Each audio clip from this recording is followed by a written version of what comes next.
एक ऐसी दुनिया की कल्पना करें जहां लंका एक साइबरनेटिक साम्राज्य बन चुकी है, जहां रोबोट राक्षस पहरा देते हैं और एआई ड्रोन हर हरकत पर नजर रखते हैं। रावण अब सिर्फ एक असुर नहीं बल्कि सुपर इंटेलिजेंट एआई में बदल चुका है। उसके 10 सिर अब 10 सुपर कंप्यूटर हैं जो हर रणनीति का जवाब पहले से जानते हैं। लेकिन असली सवाल यह है, क्या भगवान राम इस फ्यूचरिस्टिक रावण को हरा सकते? साल 2050 में लंका अब सिर्फ एक स्वर्ण नगरी नहीं बल्कि एक सुपर एडवांस्ड साइबरनेटिक साम्राज्य बन चुकी थी। यहाँ की इमारतें अब सिर्फ सोने की नहीं बल्कि नैनो टेक्नोलॉजी और एआई संचालित सिस्टम से बनी थी, जो खुद को मरम्मत कर सकती थी और किसी भी हमले को निष्क्रिय करने में सक्षम थी। लंका के चारों ओर ऊर्जा शील्ड था जो किसी भी बाहरी खतरे को रोक सकता था। इस अदृश्य ढाल को भेदना असंभव था क्योंकि यह हर सेकंड अपने एन्क्रिप्शन को बदलता रहता था। आकाश में हजारों सर्विलांस ड्रोन घूमते रहते जो किसी भी घुसपैठ को तुरंत पकड़ सकते थे। जमीन पर रोबोट राक्षसों की सेना थी जो बिना थके और बिना गलती किए दुश्मन को खत्म करने के लिए तैयार रहती थी। रावण अब केवल एक असुर नहीं बल्कि सुपर इंटेलिजेंट एआई बन चुका था। उसने अपने ज्ञान और शक्ति को 10 अलग अलग सुपर कंप्यूटरों में बांट दिया था जो उसके 10 सिर माने जाते थे। ये कंप्यूटर मिलकर इतनी तेजी से डेटा प्रोसेस कर सकते थे कि कोई भी युद्ध नीति उनके सामने बेअसर हो जाती। हर संभावित चाल का पूर्वानुमान ये सुपर कंप्यूटर पहले ही लगा लेते और उसका तोड़ निकाल लेते। रावण का सबसे शक्तिशाली हथियार था एआई संचालित ब्रह्मास्त्र, जो भविष्य की भविष्यवाणी कर सकता था। यह न केवल दुश्मन की हर हरकत का अनुमान लगा सकता था बल्कि उसके खिलाफ सबसे प्रभावी प्रतिक्रिया भी तैयार कर सकता था। इस ब्रह्मास्त्र के सामने कोई भी इंसानी रणनीति कमजोर पड़ जाती। लंका पर आक्रमण अब सिर्फ एक युद्ध नहीं था, यह प्रौद्योगिकी और दिव्यता के बीच संघर्ष था। भगवान राम और उनकी सेना के लिए यह चुनौती थी कि वे एक ऐसे शत्रु को कैसे हराएं जो हर भविष्य की चाल पहले से जानता था। क्या भगवान राम इस टेक्नोलॉजी से लैस रावण को हरा सकते थे? अब युद्ध केवल बल और बुद्धि का नहीं बल्कि टेक्नोलॉजी और दिव्यता का था। भगवान राम केवल मर्यादा पुरुषोत्तम नहीं थे बल्कि एक हाईटेक योद्धा भी बन चुके थे। उनके पास वह अस्त्र शस्त्र थे जो रावण की साइबरनेटिक सेना को टक्कर देने के लिए बनाए गए थे। भगवान राम का धनुष अब सिर्फ एक दिव्य अस्त्र नहीं था बल्कि लाइटनिंग इन्फ्यूज्ड एनर्जी वेपन था। यह एआई पावर्ड टारगेटिंग सिस्टम से लैस था जिससे राम एक ही बार में हजारों लक्ष्यों को भेज सकते थे। उनका हर बाण विद्युत गति से चलता और दुश्मन की किसी भी ढाल को भेदने की क्षमता रखता।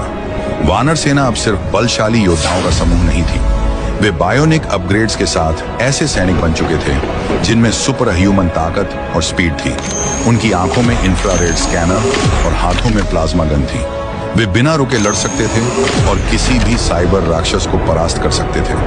हनुमान अब एक साइबरनेटिक वॉरियर थे। उनका शरीर नैनो टेक्नोलॉजी से अपग्रेड हो चुका था जिससे वे पहले से 10 गुना ज्यादा ताकतवर और तेज थे। वे हवा में उड़ते हुए सुपरसोनिक गति से हमला कर सकते थे और उनके मुक्कों में इतनी ताकत थी कि वे रोबोटिक राक्षसों को एक ही बार में चकनाचूर कर सकते थे। रामायण 2050 की सबसे बड़ी टेक एडवांसमेंट थी अग्निबाण। यह अब केवल एक ज्वलंत तीर नहीं था बल्कि लेजर गाइडेड मिसाइल बन चुका था। यह एआई ट्रैकिंग सिस्टम से जुड़ा था जिससे यह दुश्मन के हर मूवमेंट को डिटेक्ट करके अचूक वार कर सकता था। अब यह युद्ध केवल अच्छाई और बुराई के बीच नहीं था, यह एक भविष्यवादी युग का महायुद्ध था जहां धर्म और टेक्नोलॉजी दोनों अपनी चरम सीमा पर थे। अब सवाल यह है, अगर रामायण 2050 में होती तो क्या धर्म जीतता या टेक्नोलॉजी? लंका की रक्षा प्रणाली इतनी मजबूत थी कि कोई भी जैविक योद्धा इसमें प्रवेश नहीं कर सकता था, लेकिन भगवान राम और उनकी सेना सुपर एआई हैकिंग सिस्टम से लैस होकर लंका में एंट्री लेने के लिए तैयार थे। राम की सेना अब पारंपरिक नहीं रही थी। हर योद्धा एआई पावर्ड सूट पहने था जो उनकी ताकत और गति को 2 गुना कर देता था। वानर सैनिकों के पास प्लाज्मा गन थी जिनसे वे लंका की सुरक्षा ढाल को भेद सकते थे। हनुमान साइबरनेटिक उड़ान मोड में थे जिससे वे अदृश्य होकर तेज गति से हमला कर सकते थे। राम ने अपने लाइटनिंग इन्फ्यूज धनुष से पहला वार किया। तीर हवा में जाते ही एआई ट्रैकिंग सिस्टम एक्टिव हो गया और लंका की सुरक्षा को हैक कर दिया। वानर सेना तेजी से अंदर घुस गई, लेकिन तभी मेघनाद की एआई आर्मी सामने आ गई। युद्ध का असली क्लाइमैक्स शुरू हो चुका था। क्या धर्म की ताकत इस अत्याधुनिक तकनीक को हरा पाएगी? मेघनाद अब केवल एक योद्धा नहीं था, उसने खुद को एक ह्यूमन एआई हाइब्रिड में बदल लिया था। उसकी एआई संचालित लेजर गन किसी भी इंसानी योद्धा से तेज थी। वानर सेना और रोबोट राक्षसों के बीच भीषण युद्ध छिड़ गया। प्लाज्मा गन और लेजर गन की गूंज से पूरा आसमान लाल हो गया। हनुमान हाइपर स्पीड मोड में लंका की गगनचुंबी इमारतों के बीच उड़ रहे थे और अपनी नैनो टेक्नोलॉजी से लैस गदा से रोबोटों को चकनाचूर कर रहे थे। राम और लक्ष्मण मेघनाद तक पहुंचे, लेकिन तभी मेघनाद ने अपने धनुष से एक नैनो टेक्नोलॉजी बाण चलाया जो सीधे लक्ष्मण के सीने में जाकर ढंस गया। यह कोई साधारण बाण नहीं था, यह एक नैनो बायो वायरस था जो शरीर को अंदर से नष्ट कर सकता था।